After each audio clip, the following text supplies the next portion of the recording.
Pemirsa dan juga Beni, ini usia praktek prostitusi sama tuanya dengan usia peradaban manusia. Di ibu kota Jakarta, meski berkali-kali berusaha diberantas, namun praktek jual beli kesenangan syahwat sesaat ini terus menjamur. Ya, bahkan belakangan praktik prostitusi ini semakin menyebar luas hingga ke apartemen, rumah kontrakan, bahkan kamar-kamar kos umum. Adakah cara untuk menghentikan praktik prostitusi dari ibu kota negeri ini? Berikut laporan khas redaksi.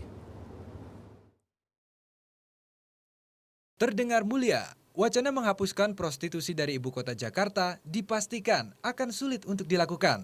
Terlebih di ibu kota, praktik prostitusi sudah ada jauh sebelum Jakarta ada.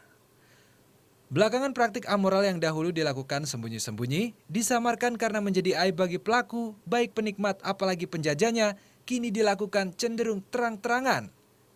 Menyusup ke ruang-ruang publik, walaupun masih dilakukan di dalam kamar-kamar pribadi semacam apartemen, kamar kos hingga rumah kontrakan. Cara-cara pelaku menawarkan jasanya juga semakin hari semakin canggih, dikendalikan dari jarak jauh melalui situs internet lewat jaringan online. Para penjajah cinta sesaat yang kebanyakan masih tergolong belia tak lagi malu-malu mengubah identitas wajahnya agar menarik perhatian lelaki hidung belang. Tawar-menawar dan perjanjian dibuat di dunia maya untuk kemudian bertemu muka di dunia nyata. Kini perhatian publik tersita pada penutupan kawasan prostitusi tua Kalijodo. Dan ini bukan yang pertama. Lebih dari 20 tahun silam, pemerintah kota DKI Jakarta juga pernah menutup Keramat Tunggak.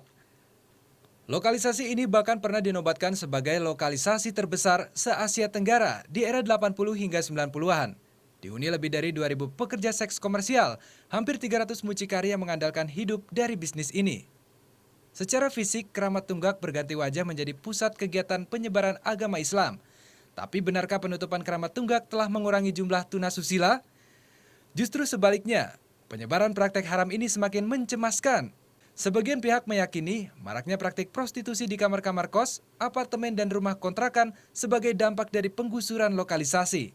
Akibatnya, Gubernur DKI Jakarta Basuki Cahayapurnama alias Ahok pernah tergoda untuk menghidupkan kembali lokalisasi prostitusi.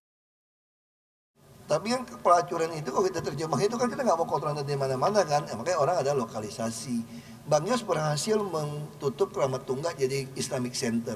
Nyata sekarang ceceran ada di kos-kosan. Ahok berdalih melontarkan usul ini untuk mengetahui siapa yang bermain di belakang praktik prostitusi terselubung. Nggak bakal bisa bikin, itu cuma saya sampaikan aja. Aku cuma nggak mau ngeledek aja biar ada yang ribut sama saya. Nanti ada yang ribut, gue suruh habisin semua tempat-tempat hiburan malam. Baru hilang rezeki dia. Gue pengen tahu berani nggak mereka ribut sekarang.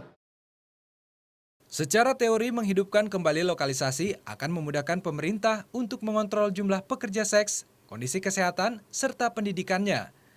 Melokalisir praktek prostitusi juga akan menjadi sanksi sosial dan moral bagi para PSK, mucikari, dan pelanggan. Saya tidak setuju, tidak sepakat dengan kegiatan prostitusi. Cuman saya sepakat kalau kegiatan prostitusi itu akhirnya dilokalisir. Karena membicarakan prostitusi itu tidak hanya sekarang ini aja Mbak, tidak hanya 10 tahun terakhir, tidak hanya 5 tahun terakhir. Tetapi ingatlah juga, lokalisasi telah membuat tatanan hidup mereka yang tinggal di sekitar kawasan pusat prostitusi menjadi tidak beraturan. Menciptakan ketergantungan bagi para pekerja seks pada profesi yang tidak bermartabat, bahkan mengganggu perkembangan mental anak-anak yang hidup di tengah-tengahnya. Dan yang terpenting, bertentangan dengan norma semua agama yang ada di tanah air. Jadi apapun dalih yang melatar belakanginya, ide melokalisasi prostitusi masih menjadi kontroversi. Tim Liputan, Trans 7.